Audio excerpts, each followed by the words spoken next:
Decluttering sounds simple, just toss out what you don't need, right? In reality, it's surprisingly emotional and complicated. Our relationship with stuff is full of contradictions that can make letting go hard and even a bit funny. Here are 8 decluttering paradoxes explained, starting with one that hits close to home. Paradox 1. The sentimental clutter paradox. We hold on to old gifts, photos, and childhood mementos, thinking they preserve our memories and identity. Ironically, these beloved items can become emotional anchors weighing us down. Psychologists note that personal possessions change value over time. A treasure can slowly turn into mere clutter without us noticing. Parting with a sentimental trinket can feel like betraying a memory, yet keeping everything often means living in a museum of the past. The paradox is that letting go of some keepsakes can actually make room for us to cherish important memories more freely. Paradox 2. The stress clutter spiral. The messier our space gets, the more stressed and exhausted we feel, so we avoid cleaning, which only increases the chaos. It's a vicious feedback loop. Stress saps our energy to tidy, yet clutter cranks up our stress. Living amidst piles of stuff triggers mental overload and decision fatigue, making relaxation near impossible. It's almost comedic. Clutter is like an unwelcome roommate throwing wild parties in your brain when you least have the energy to deal with it. Breaking this paradox requires small wins. A single cleared shelf can start relieving that stress and restoring a sense of control. Paradox 3. The sunk cost clutter paradox. We often keep items we don't use or even like, simply because we spent good money on them. This is the sunk cost fallacy at work, holding on because it cost a lot, even if the item now brings zero joy. That pricey jacket that never fit or the gadget that's still in the box becomes a constant reminder of wasted money. Ironically, by clinging to these things, we compound the loss. They occupy space and mental energy. The paradox is that accepting the loss and letting the item go actually feels liberating, like finally taking a weight off your balance sheet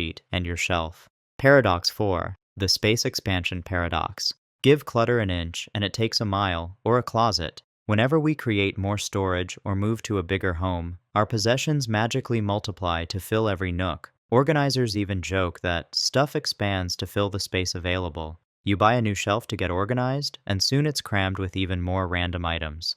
This paradox means we can't declutter simply by adding storage solutions or square footage. Unless we set limits, a bigger space just invites bigger mess. True decluttering often means owning less, not playing furniture Tetris with endless bins and baskets. Paradox 5. The just-in-case paradox. Those bins of just-in-case stuff, old gadgets, random cables, clothes that don't fit, promise peace of mind, but mostly just gathered dust. We imagine saving these items prepares us for any scenario, but no amount of hoarded clutter can cover every contingency. In practice, an overstuffed home can even leave us less prepared. If you can't find what you need in all the chaos, that preparation backfires, and it's a cosmic joke. As soon as you finally toss something, you'll suddenly need it, but clinging to that superstition just leaves you drowning in junk. Real preparedness is keeping true essentials and trusting your ability to improvise the rest. Paradox 6. The choice overload paradox. You'd think having more stuff means more options and convenience, but often it does the opposite. A closet overflowing with clothes leaves you exasperated that there's nothing to wear. 100 kitchen gadgets, yet you're too overwhelmed to cook. Every extra object forces tiny decisions, keep or toss, use now or later, that quietly drain your mental energy. Psychologists call this decision fatigue, and it's why clutter can paralyze us. Amusingly, we crave variety, but end up rotating through the same few outfits or tools because sifting through the rest is too exhausting. In decluttering, fewer choices often mean happier decisions. Paradox 7. The aspirational clutter paradox. Our homes often contain items that represent the person we wish we were. Maybe a guitar from a would-be rock star phase, or shelves of books you swear you'll read someday. This aspirational clutter consists of things we keep for our potential selves, instead of the person we are right now. We act as if owning the gear or books will magically bestow the skill or lifestyle we imagine. Instead, those items usually become monuments to procrastination and guilt. The paradox is that letting go of these fantasy self-possessions frees up space and energy for who we actually are and what we truly use. Paradox 8. The less is more paradox. It sounds counterintuitive,